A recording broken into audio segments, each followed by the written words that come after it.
I'm Gail Rice, and I've been a volunteer in Safer Foundation's PACE program at Cook County Jail for over 45 years. About 7 years before we moved to the Chicago area, I was an adult basic education teacher. In 1979, we moved to the Chicago suburbs when my husband took a job teaching history at Trinity Christian College.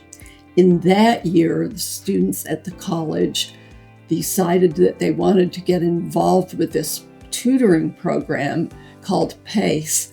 PACE stands for Programmed Activities for Correctional Education.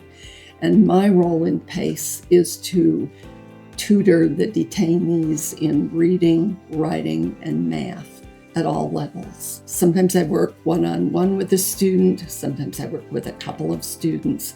Occasionally, I'll work with the whole class. I find it meaningful because it is so rewarding and so needed and so necessary. When they return to jail after they've been released, it's not usually because they're eager to commit crimes. Most of the time, they find that they don't have the educational, vocational, or other skills that they need to succeed on the outside. A great many of them have failed in their educational experience, which leads them to think that they can't learn. Those are some of the obstacles, and PACE really has a chance to work on overcoming those obstacles and changing their way of thinking about their lives. They begin to change their views of themselves. They begin to really have a change of mind that will lead to success on the outside. And they realize, I hope, that they are much more than their past. They're much more than the crimes they've committed. Anybody who suffers any time in incarceration, and I might add their families as well as the individual persons, gets a large dose of toxic shame.